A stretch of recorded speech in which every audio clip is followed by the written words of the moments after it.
Welcome back to the Lap Down Podcast, where today Alex and I are going through the entire calendar of 2024, and we are going to put all of these Grand Prix on our incredibly educated, incredibly scientific tier list, and whether we considered ourselves that we had a banged experience watching the Grand Prix. But my name's Dan. Next voice you're going to hear is Alex. It might be distorted because he's in Australia. But how are you, sir?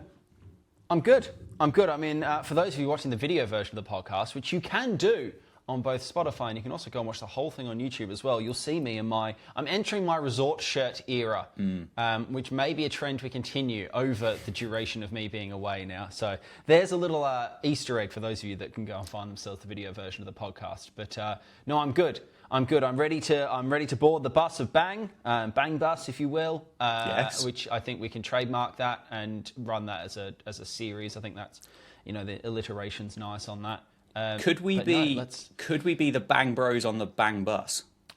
Ooh, I like the idea of being the Bang Bros on the Bang Bus. Do we start sliding down fake taxi kind of routes? I don't think there's any taxis involved. No. My chat is all about Formula One. I don't need a taxi. That's fine. I have other vehicles. In which case, other vehicles. We are officially the Bang Bros on the Bang Bus. And you mentioned the YouTube video, which actually, to be fair, with the fact that there is a tier list involved here and there's moving parts and flags and things and tiers, it might not be the worst idea if you are listening to this into the car, is to actually set YouTube up on your dashboard and watch it whilst you're driving. No, that's a terrible idea. Disclaimer, stop it. We do not recommend that. Pull over to your nearest services and then sit down and enjoy it, or just wait till you get home. Yes. This is a hard shoulder watch. This is a hard watch for the hard shoulder. Absolutely. But yeah, we've split the races. You've done the odd numbers. I've done the even numbers. We've got a reminder as to who's finished where on the podium. We've got a little kind of couple of notey talking point things for each race. Yeah, we're just going to go through it. But you did make an interesting point before we started recording in the fact that actually the Formula One 8-minute highlights are pretty terrible. Yes. If you, I have F1 TV. I'm blessed with, in the same way that people that have Sky Glass and Sky Q and all these things can do. Crofty. They can go and watch them on Now TV by pressing their interactive button. But you can go and watch them back at your own leisure. But I don't really know for a lot of people how you're supposed to watch Formula One and fully get into it without those incredibly premium services. This is a whole nother conversation around the paywalling of sport and all the rest of it, and I get that.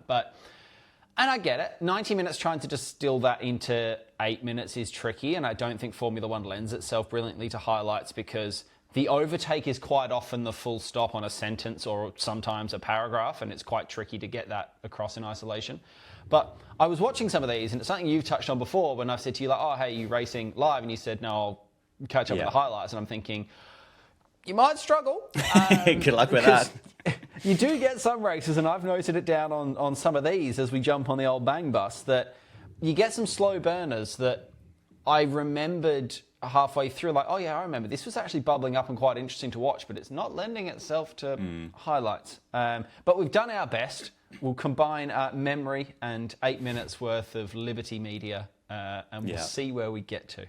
All aboard. And tickets, please.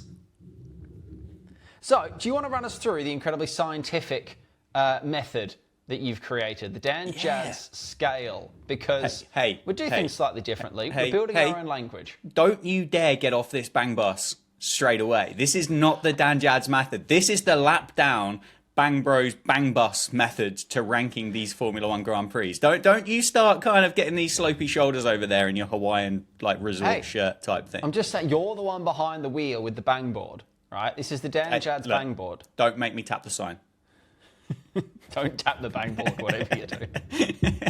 I've got the flags down for the 24 races with some annotations because clearly I can't just have 3 stars and stripes flags just planted across the thing because I'd never know which one was which. So I've added some text. The 5 tiers, I think you can add more, but I can't really be asked. But the red tier, the top one, is I've gone for Big Bang. Big bang. That's the one where you're kind of like, this is where life itself started, if fully you believe those storybooks. Maybe 1 or 2 would fall in that category. I don't know. But we think they're kind of reserved for the creme de la creme of bangs. Then we go into banged, And it's kind of like you feel sufficiently banged from watching that 90 minutes. Yeah, or 8 minutes of highlights. Then we kind of go into the middle, and this is where I was a bit confused with the bang type situation. Were we talking bang as an explosion, or were we talking bang as in car crash? Like, so I was kind of thinking, could I go kind of nudge here if this makes, because there's kind of slight contact, but I didn't. I went explosion. So I've gone for in the middle, slight bang. You know, Slight bang. There was enough in there to kind of, it was close enough to be a bang. Then we go to unbanged. Fairly self-explanatory. Just kind of existed, Unbanged. Didn't it? You know, it happened. Definitely a word. It was something. And the final one is, and I think a lot of people will actually kind of echo these thoughts, that because Formula One's a global sport now, it's not just consumed in Europe. People will be waking up on the east coast of America and over in Australia and wherever this might be. And the bottom tier is, what the fuck did I wake up for? And I think as Formula One fans, we've all been there. Yeah, I mean, it applies particularly given that a lot of the races are at 3 p.m. as well. And yet I still think in some of these cases, the question remains valid for a 3 p.m. kickoff. So that's why it's the absolute lowest tier of bang, because, why did I even wake up today? Why was this date in the calendar? What was the point? Is appropriate for a couple of them. I woke up with the hope of a banging and experienced no bangs. No bangs. Absolutely No bangs. not a bang. Anyway, Not a bang. first stop is over to you, sir. It's over to me, and it's the last time that it will be the first stop. And when we fire out the bang bus again next year, it will not be the same. But we're Bahrain round 1. It's always exciting, the first race of the year, because you don't really know. You think you know, but you don't really know. Look, I'll start with where I'm suggesting we maybe put it, and then we can work backwards, maybe. But look, Verstappen won. Shock. And I think it was at this point of the year, bearing in mind that he won this thing by 22 seconds, the fear of God was in all of us that it was going to happen again. Because it was a Red Bull 1-2, Carlos in third. It was fine.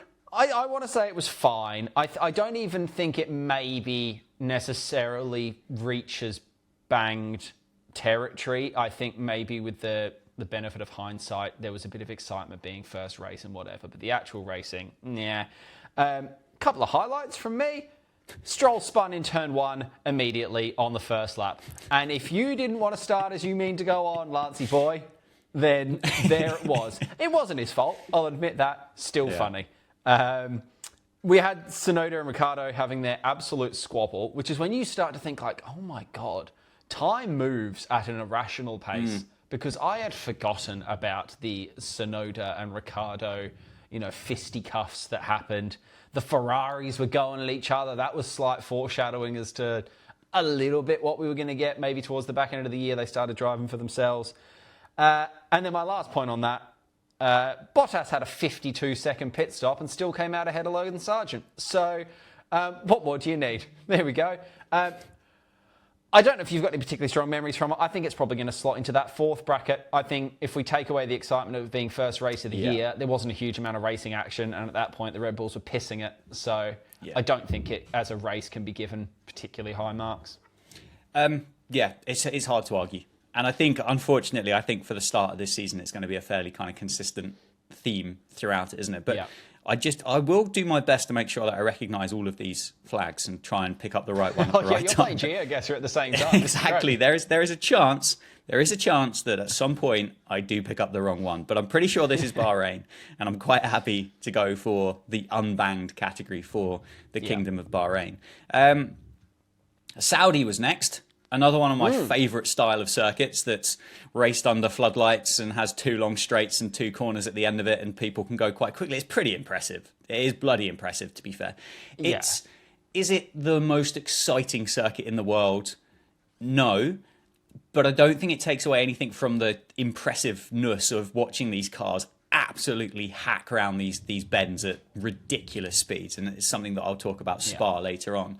Verstappen won. Shock. Then we had Perez. Probably the biggest shock, actually, to be fair. And then Sainz. Leclerc, wasn't it, rounded out the podium because Sainz was a bit poorly that weekend. you said, obviously, after that first weekend that Verstappen won by 20 seconds. We turned up to the next weekend and Verstappen won again. And I think that feeling of, oh, here we go again, was confounded once more with another fairly kind of dominant performance by Max, to be honest with you. There were overtakes going into that first little kind of chicaney section, but when you've got a 2 mile straight with DRS, that is going to happen. Ollie Behrman made his Formula One debut in Ferrari in replace of Sainz because he was a bit poorly, and he went pretty well. It was pretty exciting to see the young lad from Essex go there. Norris jumped the start, but apparently didn't jump the start according to the stewards, so we'll talk about hard enough. We'll talk about consistency in stewarding, I'm sure, as this goes through. Lance Stroll, geez, he's going to get some airtime in this podcast, isn't he? This was funny, though, to be fair. Parked it in the wall. Car was in bits, I think. The engineer comes over the radio and goes, "Can you recover the car, Lance?" "No, I'm in the fucking wall," was his exact response. And we had the rear gunning masterclass from Kevin Magnussen, which became a bit of a theme throughout the course of the season as well. So I think it was better than Bahrain. Mm-hmm. But I don't think it was hugely better than Bahrain. So I would open the bidding and kind of put Saudi in a slight bang. But I'm open that to the floor of the bus. I think there's an element, as you touched on, of impressiveness about the spectacle of them racing through a single lane of concrete walls, and it is bloody quick. I don't actually mind Saudi as a track if we use our classic metric of do I enjoy racing on the game. As far as a street circuit goes, I actually don't mind it. I think it sort of flies all right, and I think some of the changes they've made have actually been better. I think we also need to be relatively positive. So, yeah, let's make it a slight bang. Otherwise, nice. I think we're at risk of me and you just calling everything massively unbanged all the way through. It's in. So give it a little nudge. It's in. Right, we're going a long way away now, race 3. We're going to my territory. We're going to Oscar's backyard for a little bit of Ferrari domination. Ooh. And again, not foreshadowing this time, but we talked a little bit in the last episode of the pod about, well done Ferrari for developing a quick car and sort of taking it to McLaren. I'd sort of forgotten how there and thereabouts Ferrari were from the start of the year. They started good. They weren't Red Bull. Red Bull had a head start, but they were sort of kicking around. Also, I mean, he obviously didn't race sort of the weekend before, but Sainz cut the podiums to start the year. Nobody was seeing... this I think we'd maybe just learned at this point, hadn't we? I think perhaps that he was going to lose his seat, but bloke kept sticking it up on them 3 stools, but we don't want him. One of the few races for the year that had some reliability issues. Lewis lost it. Max, sort of everyone thought it was an engine, but it wasn't an engine. It just sort of caught fire, which is unusual. And then George ended up upside down. As you do. Red flag, red flag, red flag, red flag. Look, I'm going to unbang it again, and I'm going to unbang it because it sort of took us until George was upside down for that to be sort of particularly exciting. There was a little bit of McLaren team order situation as well, which I'd forgotten about. So it's a lot of foreshadowing when you know what's coming. We had the first instance there of a little bit of swap around, but beyond that, it sort of needed some of those outside influences to be interesting, that it wasn't necessarily great racing. I think for the British audience, it was close to kind of falling into that what the fuck did I wake up for type thing. Until George was upside down. Yeah. I don't think many people would have woken up for that because that was a silly time of the day, wasn't it, to get going. I think that starts at 4, 5 a.m., I think, UK time. So I would agree with you, and it needed the non-racing moments to suddenly make it interesting. And obviously, if Max's car hadn't have deteriorated and expired, would actually we have had that different podium that we did have? I don't know. I mean, I can't really remember back through that far, and I dare say I doubt those 8-minute highlights gave you enough of an idea as to whether it would have been possible either. So, I'm quite happy with unbanged. Japan, we had a podium of Max Verstappen, Sergio Perez, and Carlos Sainz. Again, the man that Ferrari had literally just cheated on. But Verstappen won again, and Perez, what a brilliant Formula One driver Sergio Perez was at the start of the year. Genuinely. Extend his contract. Consistency. Drag it out. So good. But it did start with quite a big bang, actually. One including Daniel Ricciardo and Alex Albon coming out of turn 2, it was, going up in towards the Degners, and there were bits all over the place. And again, using your foreshadowing reference, and I know this is sticky ground for me on the bang bus here with my bang bro. But when you see it from Daniel Ricciardo, you start to kind of then go, yeah, through the rest of the highlights I've watched, you can kind of go, it wasn't the best, was it, by Danny Rick this year, and wasn't the hugest shock when he did get booted out of the car in Singapore eventually. We had some DRS overtakes going into turn 1, which is good. What else did I have going on? I've mentioned the fact that Sergio Perez has had a lot of airtime in the opening 4 races of the season. I believe, if memory, Max got mentioned 3 times in the 8-minute highlights. One was... To be fair, that's a trend in mine as well. I actually wrote that down, I think, on an upcoming one, that you don't see much Max. You don't see much Max. No. And that's not his fault. I think it was when he went into the lead on turn 1, he came out of the pits, and he also won the race. And that was his 3 mentions in the 8-minute highlights. So I would say fairly dominating by Max Verstappen. Yes. I do know what the Japanese flag looks like, fortunately for me. Again, it's down in those kind of middle 2 columns or tiers. I have no preference as to whether it goes as a slight bang or an unbanged, but I would argue and say it goes unbanged. Yeah. Would you choose to watch it again? No. Unbanged. What I will say, just for those of you that are like, oh, they're all going to be unbanged, it gets better. It definitely gets better as the season progresses. And I'm going to say it's going to get immediately better, because race 5, we're off to China, and I'm going to suggest this is the first one that is going to be, we're not going big bang, but quite good. Quite a good race. Verstappen won, but a little bit of papaya creeping in now. We've got the first Verstappen Norris of the year. Somehow Perez is still hanging on. What a driver he is. Max did win it by 14 seconds. So we're getting there. We're getting there, but the dynasty is slowly crumbling. One thing I will point out, the first half of the year, Fernando Alonso was on one. And I forgot about this. Aston Martin was insane. The bloke through the first 5 rounds was genuinely sitting in that top 6. He tended to fall back a little bit through the race. I don't think their race pace was quite there, but they designed a quick car over a lap. And I kept getting surprised. We're like, hang on.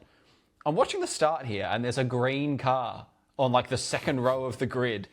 And Fernando loves to get his elbows out in the opening lap. Like, that bloke will get feisty. So I enjoyed that. He fell away really quickly. At one point, and this is how we knew we were still in the Red Bull domination era, Red Bull double stacked under full race pace without having to affect either driver. And I think at that point they were 1-2 still. So that's all you need.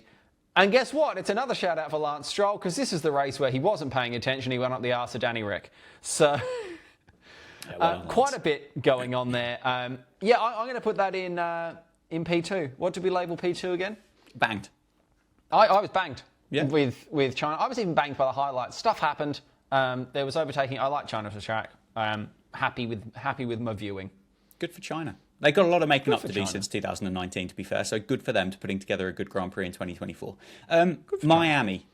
Welcome to Miami. Another one of my favourite style of circuits in the world, where they repurpose a car park and paint some lines around it and just go, have fun, guys. It was all right. To be fair, it was a Norris win, his first win in Formula One in 103 race starts, I think it was, which was starting to look like a pretty ugly stat, wasn't it, for Lando up to that point. Max was second, and Charles Leclerc finished third.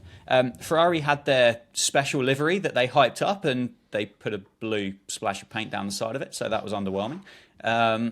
It did take a full safety car to get Norris to take that lead. And it was a tactical gamble for McLaren that paid off big time. On a circuit that I think statistically would say there was a high chance of a safety car, it worked for them. And at the point that that Norris did kind of get past Max, it didn't really look like kind of losing that lead. There was a bit of a challenge going into turn 1 on the restart, but other than that, I think he drove away. I think it was another one similar to Australia, though, that it was great because we saw somebody different win. And you mentioned China, we saw a bit of papaya creeping in. You suddenly there, you went Miami, you went, ooh, could there be a chance in 2024 that we don't just get Max winning every weekend? I know he didn't in Australia. But it did take for the safety car to suddenly kind of make it go, oh, this is kind of interesting. Because up to that point, I mean, Max was checked out again. I mean, he was driving through bollards and still setting purple laps. The bollards are back. Bollards I think are it's back. a slight bang. Yeah. I think it's a slight bang because the safety car jeopardy is an element, and I think there is a wider context to a banging sometimes. And I think that little sliver of hope of potential. It's foreplay. We haven't got a foreplay category. So I think, what is foreplay if not a slight bang? So yeah. I'm happy that it can be a slight bang because it was the page 1 of a book. Yeah, it had an impact for the rest of the year, didn't it? Yes, it did. I am going to confuse things further here. We need to discuss this next one because we're going to Imola for race 7. This is the first one where you need to be careful with your flags. This is the Emilia-Romagna Grand Prix. No, to be fair, I've managed to sort the Miami one out. Go on, son. Good from you. Verstappen won from Orlando and Charles, but this was the chase down.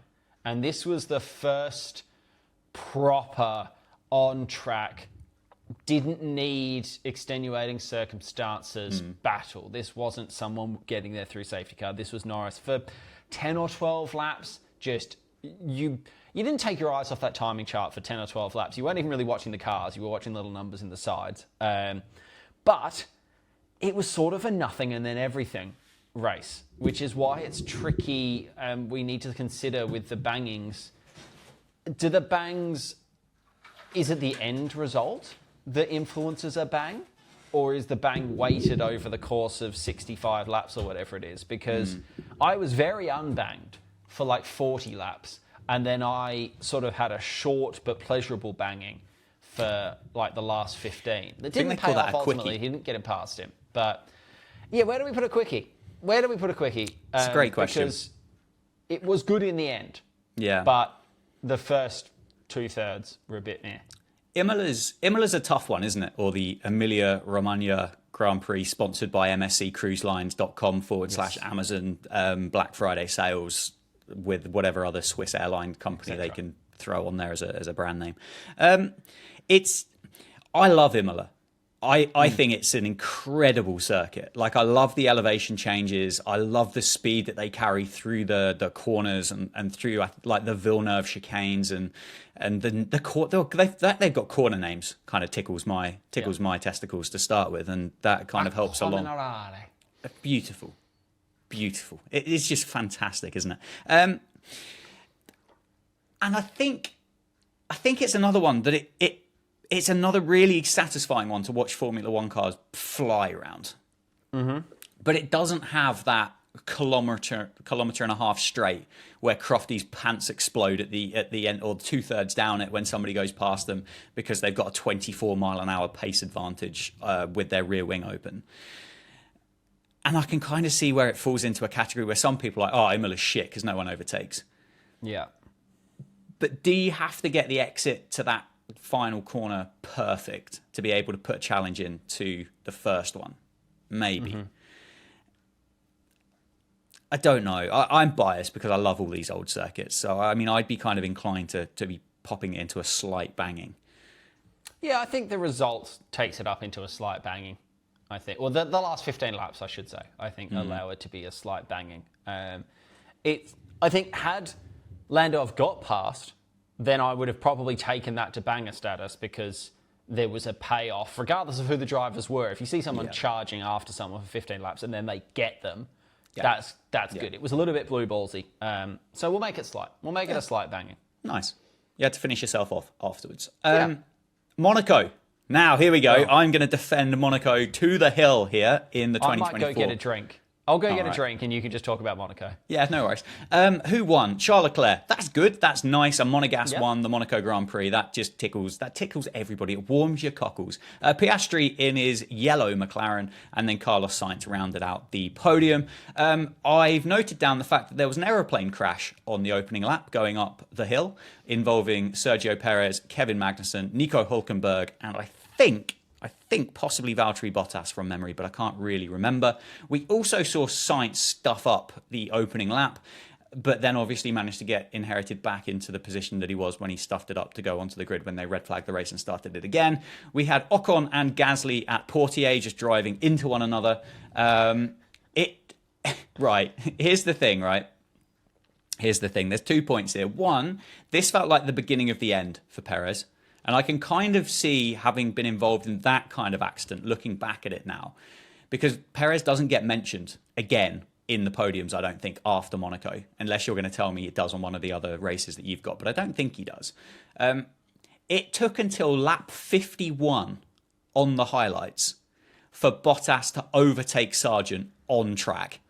And we're talking about the absolute dregs of the Formula One grid there, completing an overtake on lap 51 on what I think is a 78-lap Grand Prix in Monaco. So we were nearly 3/4 of the way through a Monaco Grand Prix before anything really happened, other than obviously the fact that they couldn't drive on the opening lap. So without really any argument whatsoever, and it pains me to do it, but Monaco falls into the what the fuck did I wake up for category. Boom. Very completely and utterly unbanked. Yes. Sorry, but Monaco. Race 9, Canada, bringing it right back because, heavy banging. I think this is going to be our first big bang, and I'm going to throw it straight up there. We had a Verstappen win, Norris in P2, Russell getting himself up onto the podium. This was an interesting one. It's wet, by the way. But this is where you start to see, perhaps, again, with hindsight, and it's quite cool watching a season straight after a season in a sort of digested form like this and knowing the outcome of things. Yeah, it's quite fun, actually, to be fair. This was the first opportunity for McLaren to have taken a chunk out of Verstappen for Norris in that Drivers' Championship, and they stuffed it badly with the strategy. Twice almost. You don't get the full picture from, and I can't remember the real specifics of, but you watch and you're like, oh, that's the wrong decision. Look, it was the wrong decision in the end. I'll say that. That's the thing with strategy, is it's quite often a 50-50 call or maybe a 60-40 call, and you can take the aggressive option. And if it doesn't work, you look like a dick. If it works, you look like a hero. Haas took a really aggressive option, and they looked like heroes for a good chunk of it, and then became dicks. Not because they'd taken the wrong option, but because they couldn't change a fucking tyre. And that was just as upsetting watching that back when you had Magnussen. Magnussen was driving a car while everyone else was on a push bike for like the first 10 laps. And they had ridiculous. Absolutely nailed it. And then they just forgot how to put tyres on the car. The one full stop they needed to put on that would have made a huge difference. And one other shout out on that one as well. And I can't believe that he didn't actually win the proper FIA one. Alex Albon, overtake of the year in Canada. How has he not won the actual overtake of the year with that? Who did win the overtake of the year? Sergio Perez. Just because they felt bad for him. What, for the obviously. double move at Vegas? Yeah, I can't remember. I don't know exactly what it was, but he got it with like 60% of the vote. When the correct answer was clearly Alex Albon there was like a 1.01 times car gap available there between two cars into the hardest stopping event on the circuit, where it had been a monsoon for most of the day, and he's just gone whoop whoop. How that didn't win, I don't know. You win it from me, Alex. Just, if you see this, which you will, obviously, just know I will give you a cuddle for that. But yeah, Canada, big bang. Stick up the top. Bang. It's absolutely the best we've had so far. Bang. Big, wet bang. Right, well, I'm going back to Europe, because Spain's next. Okay. I don't know how on earth they've planned that logistically out. I'll never know. But anyway, they have. Verstappen won again. Norris came second, and Hamilton came third. So this was kind of that era of the season where Mercedes decided to go, do you know what? We can actually make a car that can go around corners and go down straights quickly. I will see your Alex Albon overtake into the Wall of Champions Villeneuve chicane, I think it is. And I would like to throw into the mix of turn 1, lap 1, wow. You had Lando Norris, Max Verstappen on the inside of turn 1, going down there, battling, looking at each other, thinking about it. George Russell, 4th place on the grid, right round the outside of both of them. Just waves them on the way past. Fuck off, boys. See you later. What a move that was by George Russell. Max took the lead on the 3rd lap, so it didn't last very long. Thank God for DRS going down that long straight into turn 1. Lando and Russell had a pretty exciting half a lap battle whilst Lando had pitted and come back out. And again, it was another one of those kind of McLaren potential strategy type things where they decided to not cover off somebody else, but actually then box later and try and get Lando to... And I think he finished within about 3 seconds of Max at the end of it. So another 3 or 4 laps and we could have been good, but that's not how Formula One races work. They don't just turn around and go, well, we'll keep going until it gets interesting. It was... it was probably in the slight banging, I think, for Spain. It's never the greatest circuit in the world. It's one of those that it does take DRS to do anything. The fact that Mercedes had suddenly kind of brought themselves into this, what had turned from a threesome into a foursome, was exciting. How, again, Sergio Perez won Overtake of the Year when that exists from George Russell, I will never know. Pity points and a pity Yes. party for Perez. Slight bang yourself. Why not? Yeah. Stick it in there. Austria, round 11.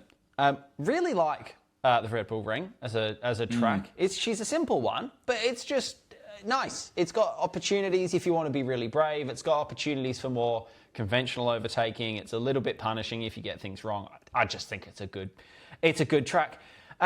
George Russell won this one. Come on, George, you can win this. The radio message. Incredible, by the way, because at that point, I know Mercedes knew they were close, but weren't quite at genuine race winning close. So to hear Toto sound like an excited dad at a school sports day because 2 other kids have fallen over and he's slightly chubby kid, but that's got decent pace once he gets going. It just eyes lit up and he's thinking Happy Meals on the way home. Just didn't drop the egg, did he? Just keep your egg in your spoon and you'll be fine. Austria, some real villain arc shit for Lando Norris. I think this is where there was a slight tonal change for the year. You didn't see the whole battle on the 8-minute highlights because the 8-minute highlights are dreadful. Bloody hell, they got clumsy. And they, through that turn, I think it's officially turn 3 because that straight is considered turn 2, I think. Which the one at the top of the hill. Up the top of the hill, 2 of the best drivers in the world kind of forgot how to drive for 5 or 6 laps because they were just more concerned about what the other person was doing than they were keeping control of their motor vehicle. It was still just as clumsy to watch back now as it was at the time. I still don't really know who was at fault. I think they were both just getting a bit handbagsy and it was just always going to end in tears. Kind of bangy, though, as a result, because those 2 were sort of chasing after each other. There was a decent amount of action. Austria tends to promote a decent amount of action because you've got those real heavy stoppers. I'd just put it as a slight bang, I think. The result shouldn't have been the result. Those drivers did not deserve to get the champagne. There was some ridiculous moves. I don't know what turn number it is. It would probably be, if we're saying that's 3... maybe turn 6, I think, I'm guessing. But the big left-hander as you swoop back down the first of the 2 left-handers as you swoop back down the hill. We need to call Oscar Piastri corner because that bloke fearlessly sends it around the outside of anyone that dares go wheel-to-wheel within there. And I don't know how you have the balls to do that, bearing in mind there's a sea of gravel, high speed to your right. A couple of nice moves there. Shout out Oscar, he finished P2 in that race. Kind of bangy, nothing super special. It got a bit exciting because those 2 crashed into each other. But medium bang. Maybe even push it into the 3. Maybe even push it into middle. You're thinking slight bang? Line. Slight bang? Slight bang. Slight bang works. Slight bang works. Silverstone, and I think what we can say in summary is thank God for British summertime. Because why on earth would you just want a nice sunny day, a nice sunny Sunday in July in the UK? It just doesn't happen ever. No. Hamilton won. Which was good. I don't know what was wetter, either the circuit or the inside of his helmet after he'd finished crying and he'd won the Grand Prix. Verstappen was second and Lando Norris was third. Not much happened in the opening 18 laps of the Grand Prix. Norris tried to do some overtaking on the Mercedes, but ended up cocking himself right up on the opening couple of corners and ended up letting Max go through. Lap 18, it started to rain. There were some incredible overtakes into Stowe whilst it was kind of semi-damp / semi-wet / not really sure about this. And then you had cars flying off the circuit and you had other cars suddenly turning into Scalextric cars whilst cars that were Scalextric cars are now no longer Scalextric cars. Lap 19 might have been the best racing lap on the entire Formula One calendar because of that. We then had, what did we have? We had up to lap 27, 28, I think, until people started boxing for intermediate tyres, which again was another moment where McLaren kind of went, oh, there's the ball. Oh, bugger. Because they went one lap too long and actually gave the lead back to Lewis Hamilton, which he didn't really look back from after that. Mercedes got it right. McLaren, yeah, if you look forward, the Piastri thing didn't really matter because he wasn't in that championship battle. They still won the constructors, but again it was pretty dozy by McLaren on the Piastri situation. Now clearly I run the risk of being quite biased here for Silverstone, so I kind of feel like I will give you two options and I feel like it's probably right for me to kind of hand this over to you. But for me, Silverstone is between a banged and a slight bang. I don't believe it's a big bang, and I'm certainly not unbanged from Silverstone. So I'll throw over to you as a banged or a slight bang. I am prepared to let it bang. I think because there is some sentiment in the banging, and if we're judging it on, if the worst is why did I wake up for this, then part of the bang logic is when I get to the end of my 90 minutes, how pleased am I? And Lewis Hamilton winning, regardless of whether you like Lewis Hamilton or Mercedes or whatever, everyone liked that. That was nice. So I think it bangs because of that. I think if Lewis didn't win, it was maybe a slight banging. It wasn't necessarily the race itself, but we got to a nice outcome. And any race for me, we've talked about this before, any race where there's intrigue or where there's dampness. Damp races are excellent. I don't need wet races. Damp races, though, where there's just that indecision. Anything that throws off the strategists or makes the strategists be strategists, double thumb from me. Yeah, so make it a team sport. Bang it. Done.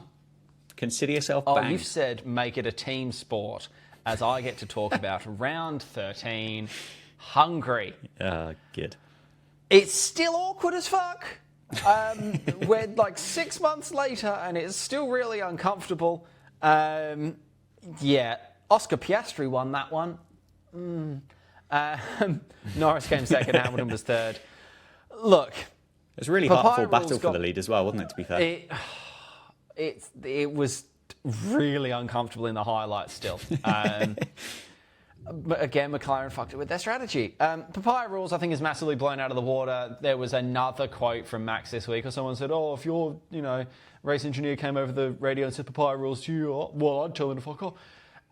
Papaya rules aren't anything special. Papaya rules, well, what we understand, they never fully released the papaya rule book.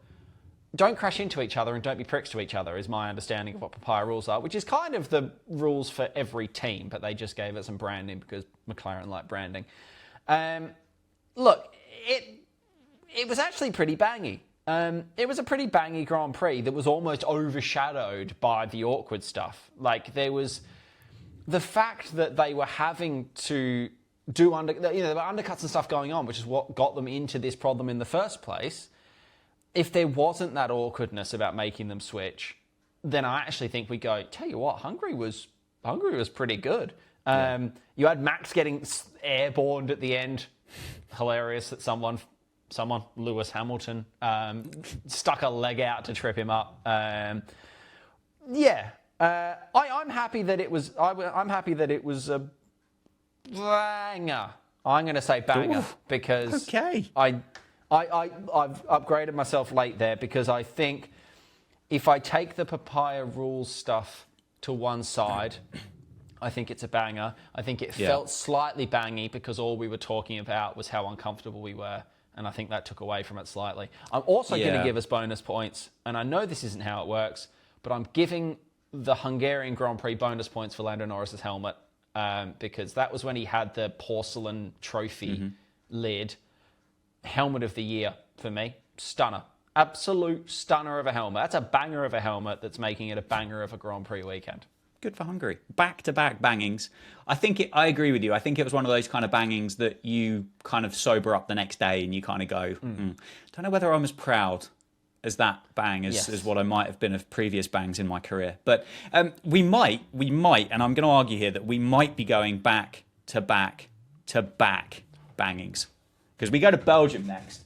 The Ardennes Forest, where they make nice pate. First of all, how incredibly impressive the Formula One cars look, flying out of La Source, down the hill, up Eau Rouge, Radion, down the Kemmel Straight into Les Combes. That just looks, that's got to be, with the cameras that they now have in sport to be able to kind of showcase this stuff with like zip wires and flying foxes and drones and all this other stuff.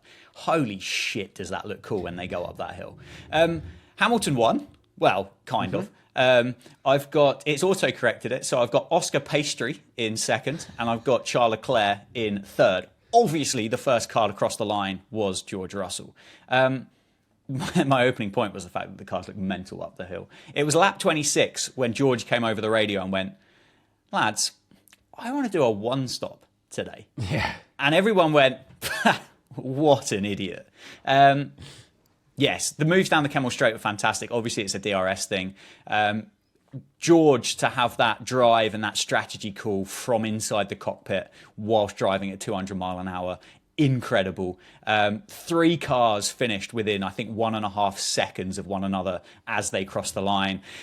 And then George was disqualified because his Mercedes was too low to the ground because I think he'd probably worn off too much rubber from the tyres that he'd been on since probably lap 7 of the Grand Prix. I think it's a banged experience because I don't know. There was some ridiculous stat, wasn't there, about the fact that like the cars that finished that close has been the 5th time in history or something that they finished that close together. Yeah. Yes, it was a crying shame the fact that Russell did get disqualified. It was another Grand Prix where Mercedes kind of went, we can do this, lads. We've got a car now. But yeah, would I be right in saying that Hamilton was like on Russell as well? Like even again, like just objective racing, he was on the hunt, and we love a hunt in an F1 race. Like that gives you something to get up for. So hey, bang it to offset the next one. I think let's keep some positive vibes before I ruin them. So come on, bang them. Get the bangers. Now unbang yourself because we're going to the RIP in peace Dutch Grand Prix. Oh. Not a banger. Not a banger in the Netherlands. I mean, some intrigue. This was, by this point, I think the title fight was on-ish. But Lando Norris has won this race by 22 seconds, which sort of came out of nowhere. They had been quick, obviously, and they'd been fighting and whatnot, but a 22-second sort of largely unassisted gap, everyone was taken aback by that. Beyond that, though, very little else happened. And I haven't made a huge amount of notes because it took until the 40th lap for us to have that 5-car orgy down the start-finish straight into turn 1, which was incredible. But for 90 minutes of racing, I need more than an 800-meter orgy to bang me on that. I am prepared to maybe throw that right down into why did I wake up at 2 o'clock on a Sunday, because I shouldn't have to wait. There were a couple of overtakes around the outside into turn 1 where they hang on to them and stuff. But, you know, Zandvoort, not a great track for a modern Formula One car. We had an absolute domination. And while, yes, it was exciting that it wasn't Max doing the domination, not a great 90 minutes of racing. No, we've got to be brutal. We've got to be brutal. We're brutal guys. This is why we get paid the big bucks on the bang bucks. Big bucks. Big bucks. Bang bucks. Bang bros. bang bus. Just get it on a t-shirt. B. I'm going to Monza next. Leclerc won. Piastri came second. Norris came third.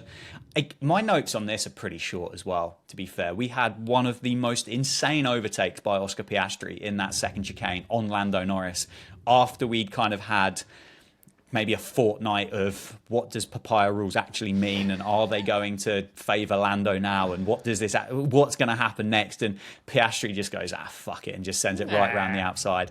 In what I mean, that again, surely that's better than whatever Sergio Perez could have cobbled together as form of an overtake. It did massively hinder Norris, who then lost track position to Charles Leclerc as well. I believe it was the race that Kevin Magnussen had a little bit of a bump, which caused him to get too many penalty points on his licence, which then caused him to miss the next race, which compared to what the rest of what he'd done through the course of the year seemed fairly pathetic, didn't it? But that's obviously not how penalty points work. Leclerc this week decided to pull that one stop with Ferrari. Could McLaren have matched him with Piastri? I think they probably could have done. They didn't need to box Piastri for that second time. And Norris just, I think was a bit shell-shocked by the whole move by Piastri on lap one, so didn't really ever recover from it. I think it probably goes in the middle as a slight banging. I think if we go the logic we applied to Silverstone of it being nice that Hamilton won the British Grand Prix for the last time with Mercedes, a Ferrari winning Monza is always worth some extra points, isn't it? I think there's some points on that, so I'm happy that they can go in the middle. We can bounce back from Zandvoort. Yeah. And then, to be fair, I'm going to keep some good vibes going. Round 17, Azerbaijan. Pretty decent bang. For a few reasons, to be honest. It was sort of small moment bang. It was...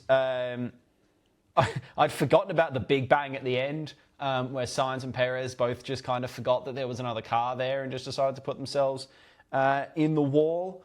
So, fair play.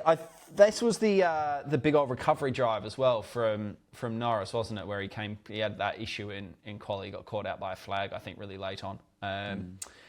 And fought all the way back. A genuine win for Oscar. Nice to see. Nice for him to actually get a win as well that wasn't a handed win. I mean, he fought bloody hard for this win and showed a serious amount of bottle, I think, with... we talked about it at the time, I remember, like, the absolute best of a DRS battle this was... No, you are 4/10ths. So 400ths too far away. Coming out of that last corner, it's not happening this lap unless you want to do something silly, and that was DRS working really well. Maybe another turning point-ish Drivers' Championship, or not necessarily a turning point, but another moment in the WDC with Lando sort of being caught off guard there. It didn't wipe him out, but I mean, if Oscar's gone and won that, then Lando probably should have been podium, and it would have been a bigger point switch the other way. So I think it's a mark. I think it's maybe banging. I think it's maybe just a regular bang. I think there was enough there from that battle of Charles and Oscar to have kept some decent intrigue there for 15 laps, and then Lando cutting through the field, and and then Sainz and Perez just funny. Bang it. Why not? Bang it. Yeah. Straight in the bang column. I tell you what, the Azerbaijan flag is terrible though. Like in terms of colours. Yeah, like the colorway is just awful.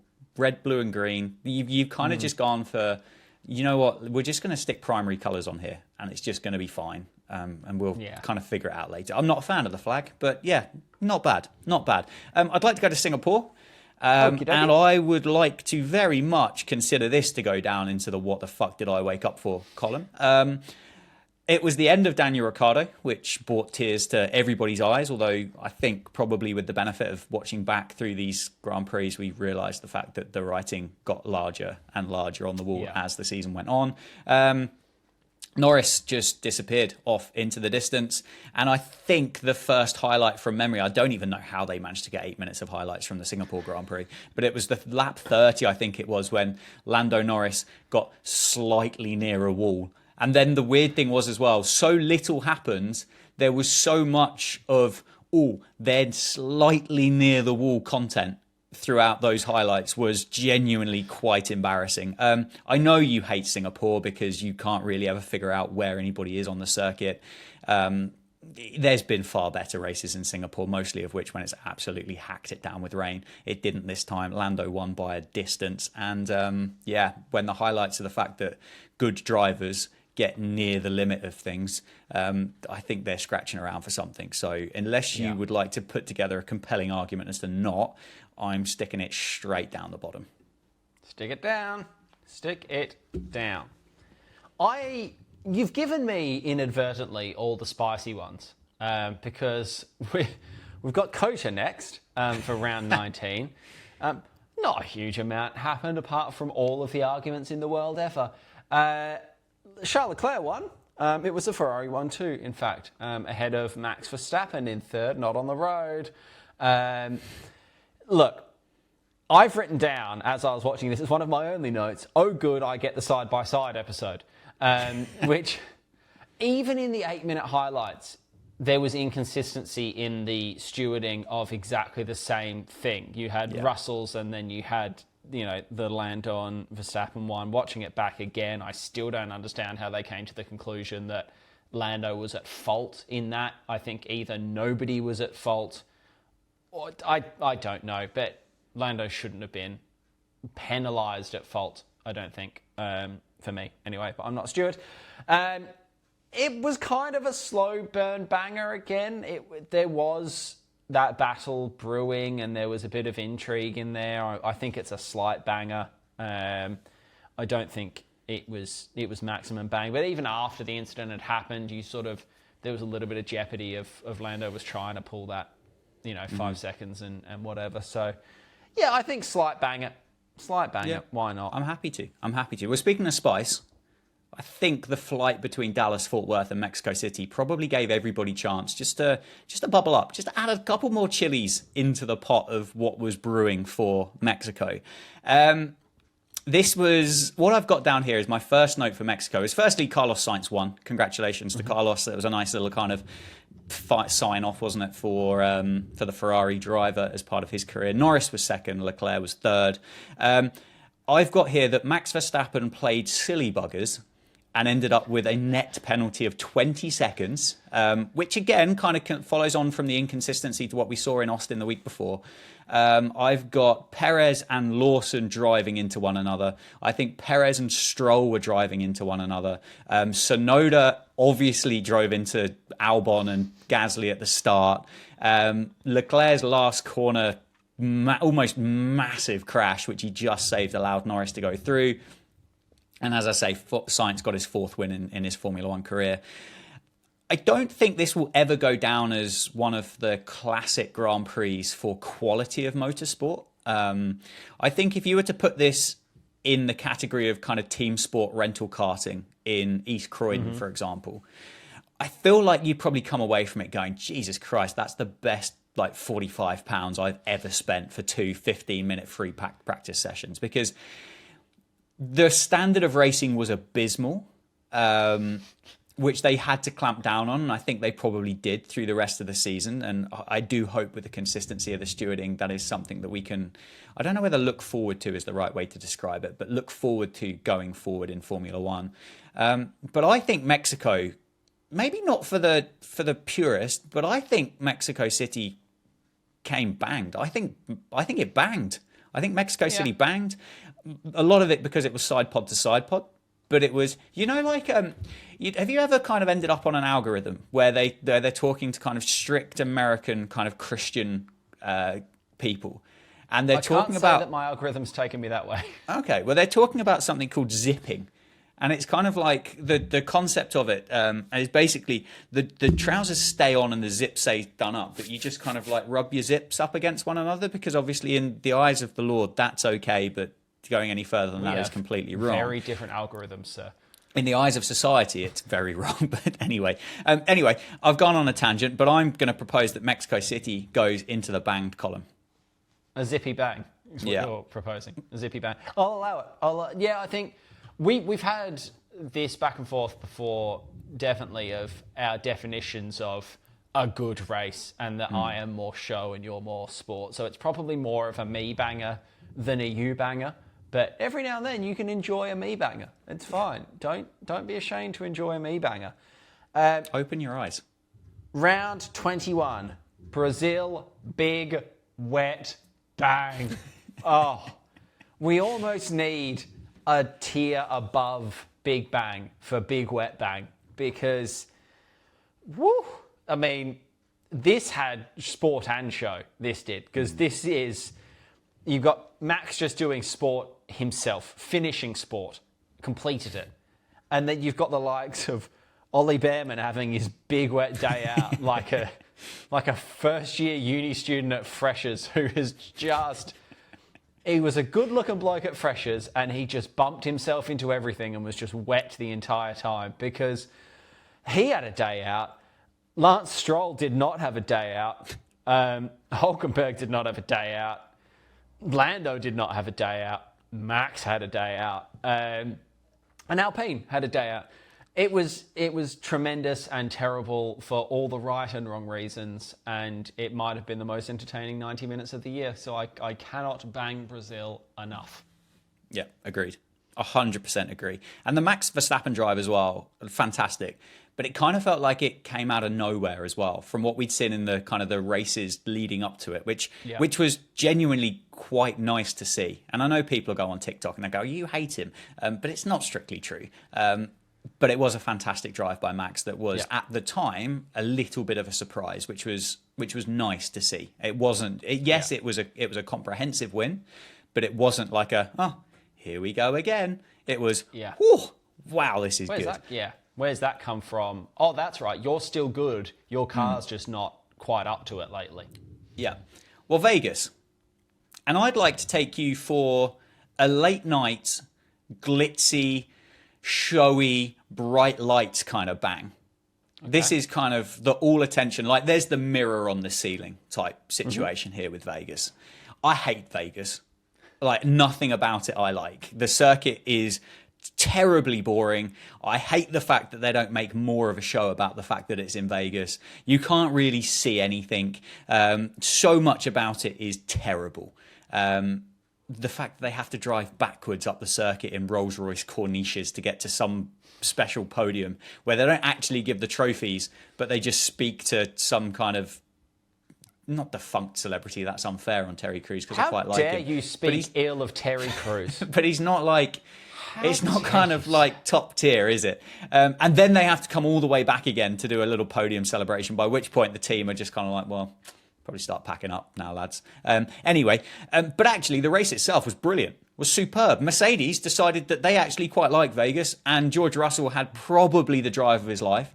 Lewis Hamilton had an incredible drive from down towards the back of the grid to end up finishing second, which there was a moment, wasn't there, where it was kind of like, oh, could I catch George? No, actually you can't, because George is doing really good things. Carlos Sainz came third. The other things I've got noted down, and the fact, and probably should have opened with this, is the fact that Max Verstappen became the 4-time world champion. George dominated. Gasly's radio message was quite funny, where he went, "I've got no power." And the engineer went back and goes, "No, it looks fine to us." And he goes, and there's a massive plume of smoke out the back of the Alpine. He goes, "I've got no power," as he cruises into the pit lane. Carlos was told not to put Leclerc under any pressure, so he just drove straight past him down the straight, which I think is quite funny. And obviously there was that Perez double overtake on a couple of people that didn't really matter at the end of a season and a career that didn't really kind of do anything for Sergio Perez. So I think it's a banging. I think it's big Vegas banging. I'll allow banging. I will allow a Vegas bang. We're going from the bright, glitzy, alcohol-filled Las Vegas to the famously dry state of Qatar for round 23. But weirdly, I'm going to bring a bit of glitz over from Vegas because... Is it the sparkly Haas wing mirror? It's not the sparkly Haas wing mirror, but it's about sparklies. Because I don't know what it is, but F1 cars around Qatar look stunning compared to every other track. I don't know if it's because Qatar has got better cameras. I don't know if they've got better quality LED lights. It might be the fact that the whole circuit is painted very pretty as well. But watching the highlights of that race, compared to watching the highlights of like a Bahrain or a Drizzly Silverstone or whatever. The cars looked incredible and seemed to be more saturated than they were at any other point. The racing was fine. I enjoy driving Qatar. I think it's a nice technical track that shows a lot of driver skill. It's not necessarily a great track for 20 cars trying to actually race each other. It's a banger for the wrong reasons, kind of a bad bang. There was plenty that happened over 90 minutes, but not necessarily particularly sanctioned racing. We had too many problems that were sort of non-racing problems one way or the other, but it did make for a decent 90 minutes. Mega drive back from Lando after the harsh but deserved penalty. You know, that was one of those Danny Rick in Mexico style, like, I've been screwed over, so now I'm driving Super Saiyan mode. Look, it's only a slight banging, I think, because it is a bad banging, but I don't think it was a terrible 90 minutes. No, I mean, it's fairly recent, so you can kind of remember it quite well, and it did just feel as though it needed Bottas to drive over that wing mirror to suddenly go, oh, okay, this is quite interesting. I do wonder, and this is kind of controversial, but actually kind of shaving the curbs down, probably the drivers and the teams quite liked it, but actually from a fan's perspective, it did remove quite a lot of jeopardy from the experience, and you'd never really want to see someone have a huge accident, but the fact that you kind of knew that actually if you did overstep the line, there was a serious chance that you were going to get punished the year before.